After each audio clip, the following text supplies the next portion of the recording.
Assalamualaikum warahmatullahi wabarakatuh. Apa kabar pemirsa Banjar TV? Semoga selalu dalam keadaan sehat walafiat dan penuh semangat. Senang sekali kami dapat menjumpai Anda kembali, kali ini dalam Lintas Banua Sepekan, edisi Minggu 12 Juni 2022. Serangkaian berita terpilih selama sepekan akan kami sajikan ke hadapan Anda. Bersama saya Yanti Risni, kita ikuti berita selengkapnya.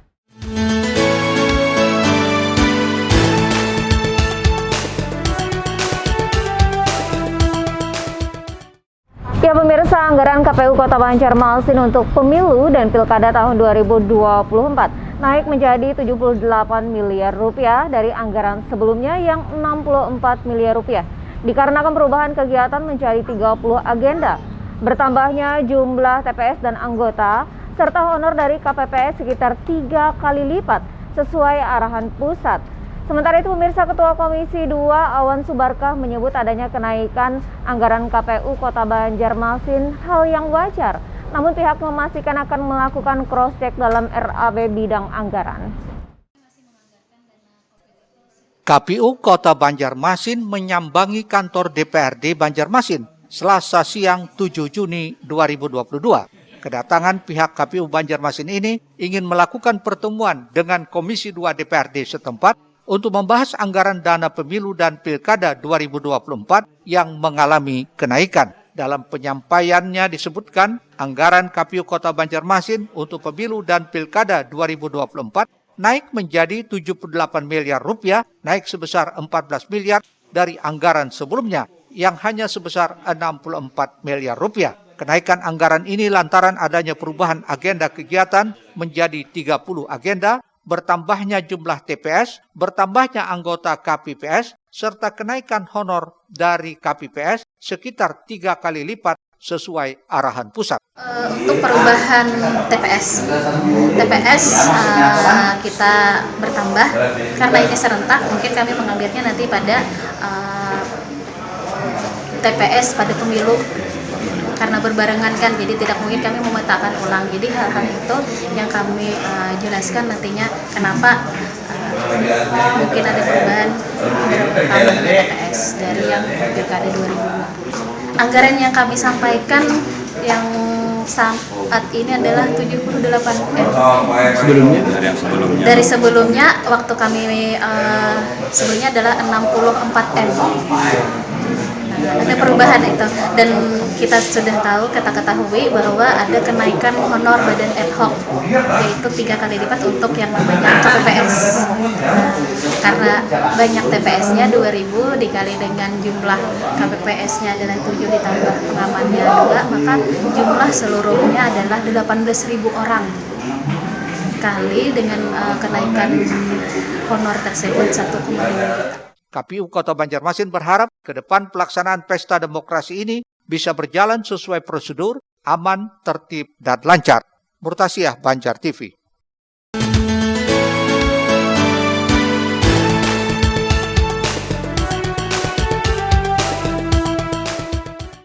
Sementara itu adanya kenaikan ini masih dinilai Ketua Komisi 2 DPRD Banjarmasin sebagai hal wajar dan tidak masalah. Namun pihaknya berjanji akan tetap melakukan cross-check dalam RAB di bidang anggaran nantinya.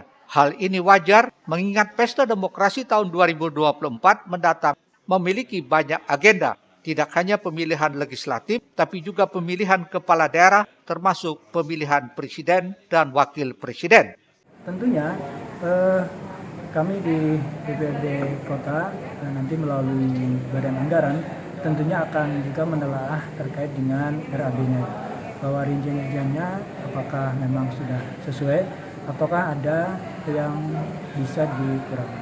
Nah, tentunya ini juga nanti akan berkoordinasi juga dengan Badan Keuangan di pemerintah Kota Banjarmasin, sehingga nanti bisa juga disesuaikan dengan kemampuan keuangan daerah Kota Banjarmasin. Tetapi kalau kita bandingkan dengan pelaksanaan demokrasi yang harus kita jalani dengan baik, tentunya mau tidak mau memang kita harus menganggarkan sesuai dengan kebutuhan. Kemudian tadi pertanyaan apakah nilai 78 M nanti sudah pas sesuai. Nah, nanti yang akan dilakukan pengkajian dan penelahan oleh Badan Anggaran. Diketahui pula jumlah pemilih di Kota Banjarmasin terus meningkat setiap bulannya yang saat ini sudah pada kisaran 448.000 lebih pemilih. Krishna, Banjar TV. Selanjutnya pemirsa, Bawaslu Provinsi Kalimantan Selatan masih menunggu rancangan penetapan peraturan Komisi Pemilihan Umum PKPU mengenai tahapan program dan jadwal pemilu 2024. Apakah nantinya akan ada perubahan dalam penerapan protokol kesehatan pada pemilu di 2024 nanti? Sementara itu pemirsa, jelang pemilu 2024, Ketua Bawaslu meminta masyarakat agar melakukan proses pengecekan daftar pemilih berkelanjutan. Apakah data diri mereka sudah terdaftar atau belum, yang bisa dilakukan dengan mengakses aplikasi Lindungi Hakmu. Dikeluarkannya kebijakan kelonggaran pemakaian masker bagi masyarakat yang beraktivitas di luar ruangan atau di area terbuka yang tidak padat orang oleh pemerintah menjadi penanda melandainya kasus pandemi saat ini. Tentunya hal ini akan berpengaruh juga pada penerapan protokol kesehatan saat pemilu 2024 nantinya, sewaktu para pemilih menggunakan hak pilihnya di tempat pemungutan suara atau TPS. Namun hingga saat ini rancangan penetapan peraturan Komisi Pemilihan Umum PKPU belum diputuskan oleh KPU Pusat. Menurut Ketua Bawaslu Kalsel Hajah Erna Kaspiah, pihaknya masih menunggu apakah akan ada perubahan atau tidak. Secara umum kita masih beraturan pada undang-undang yang ada, Undang-Undang 7 2017. Nah, kalau nanti perubahan mungkin kita lihat PKPU-nya. Terkait tahapan, itu kan PKPU, perubahan di tahapan misalnya. Perubahan secara teknis di lapangan misalnya mengenai apakah nanti masih menggunakan protokol kesehatan yang seperti apa, itu diatur oleh PKPU. Saat ini PKPU belum keluar, jadi kita akan tunggu. Dijadwalkan pemilu dan pilkada akan diadakan pada 14 Februari 2024 dan 27 November 2024 yang menentukan sebanyak 33 pemilihan gubernur dan wakil gubernur dan 514 pemilihan bupati, wakil bupati, serta wali kota dan wakil wali kota. Adapun tahapan penyelenggaraan pemilu serentak 2024 akan resmi dimulai pada 14 Juni 2022, sementara pengumuman pendaftaran partai politik peserta pemilu dibuka pada 29 Juli 2022 mendatang. Erwin Yudanwari, Banjar TV.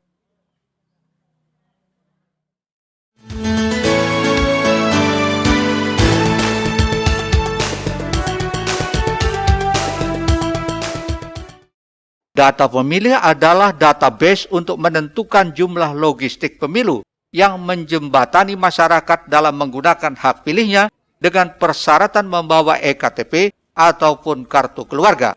Berkaca pada pemilu lalu, data pemilih merupakan momok yang selalu menjadi kisruh dan carut-marut di setiap pemilihan umum maupun pemilihan kepala daerah karena cenderung kurang valid, tidak mutakhir. Kasusnya seperti banyak yang belum terdaftar. Pemilih seharusnya terdaftar, malah tidak terdaftar. Data pemilih ganda atau terdata lebih dari satu kali. Atau pemilih yang sudah meninggal dunia namun masih tercatat sebagai pemilih. Karena itu Ketua Bawaslu Kalsel Hajah Erna Kaspiah meminta kepada seluruh masyarakat, khusus bagi pemilih pemula, untuk melakukan proses pengecekan yang bisa diakses menggunakan aplikasi Lindungi Hakmu, agar mengetahui apakah data diri mereka sudah terdaftar atau belum.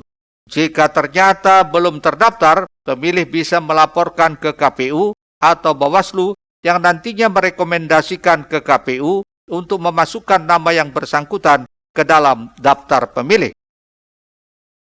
Jadi mereka harus cek nih, apakah nama mereka misalnya terdaftar atau belum dalam daftar pemilih. Bisa mengakses aplikasi yang dikeluarkan oleh KPU.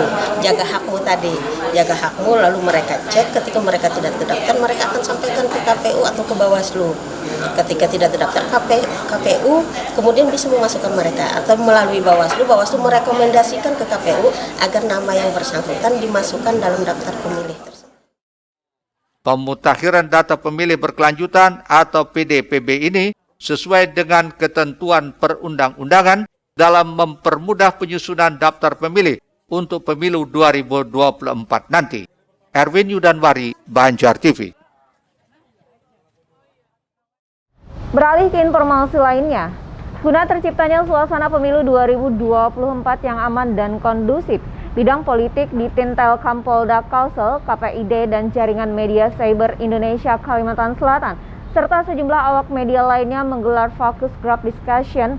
Tidak hanya itu pemirsa, dalam hal pemberitaan media juga diharapkan tidak hanya fokus pada track record calon atau kandidat yang berkompetisi, melainkan juga bisa dibarengi dengan pesan-pesan yang bisa memotivasi masyarakat untuk memilih sehingga menghasilkan pemimpin daerah yang baik.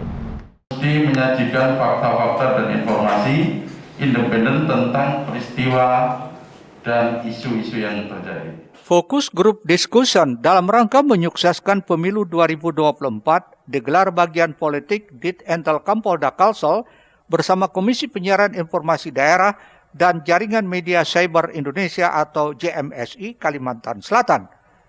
Fokus Group Discussion yang berlangsung di salah satu hotel di Banjarmasin tersebut menghadirkan narasumber Kabid Humas Polda Kalsel, Kombes Pol Muhammad Rifai, Ketua KPID Kalsel Ashari Fadli, dan Sekretaris JMSI Kalsel Samsul Arifin Lingga. Dalam kegiatan itu, Kabid Humas Polda Kalsel, Kombes Pol Muhammad Rifai, menjelaskan digelarnya FGD bersama media ini dalam rangka sosialisasi guna suksesnya pemilu dan pilkada 2024. Apalagi tahapannya saat ini sudah mulai menggeliat, sehingga harus terus dikawal dan saling bekerjasama agar ke depannya pesta demokrasi 5 tahunan di Kalimantan Selatan ini bisa berjalan sukses dan kondusif. Pemilu ini berjalan dengan lancar, aman, kondusif, tanpa ada hal. Kita warga negara, kita satu kandung di bumi Indonesia ini. Kita jaga Indonesia ini dengan sama-sama. Jangan ada perpecahan, jangan ada chaos, sehingga akhirnya juga saling menjelekkan. Dan itu memperbaikannya juga sangat sulit dan sangat lama, memerlukan biaya banyak. Jadi kita jaga betul-betul supaya pemilu ini berjalan dengan baik dan lancar. Peran media itu sangat penting ya Pak? Tentunya ya, kita di Gusi ini kan peran media yang kita ajak ini supaya memberitakan secara fair, tadi sudah kita bahas ya tadi. Sementara itu, Ketua KPID Kalsel melalui Fokus Group Discussion berharap kepada lembaga penyiaran, baik itu televisi, radio maupun media online, bisa memberikan informasi pemberitaan yang berimbang. Tak hanya itu, dalam hal pemberitaan media juga diharapkan tidak hanya fokus pada track record calon atau kandidat yang berkompetisi, melainkan juga bisa dibarengi dengan pesan-pesan yang bisa memotivasi masyarakat untuk memilih sehingga menghasilkan pemimpin daerah yang baik. Komisi Penyiaran Indonesia Daerah berharap dan adanya media ini untuk memberitakan berimbang agar pemilu ini berjalan dengan aman dan kondusif untuk menghasilkan pemimpin daerah kita yang terbaik. Dan harapan juga KPID dengan adanya media dan adanya pemberitaan dari media ini, partisipasi dari masyarakat kita untuk menggunakan hak suaranya agar maksimal, agar hasil dari pemilu ke depan ini menjadi yang terbaik dan untuk kemajuan benua kita Provinsi Kalimantan Selatan. Diketahui pemungutan suara serentak akan dilaksanakan pada bulan November 2024 mendatang, baik pemilihan presiden, legislatif, kepala daerah, gubernur, bupati, dan wali kota. Mulhail, Banjar TV. Pemirsa, sesaat lagi akan kita simak bersama Bupati Banjar lepas CJH tahun 2022. Tetaplah bersama kami.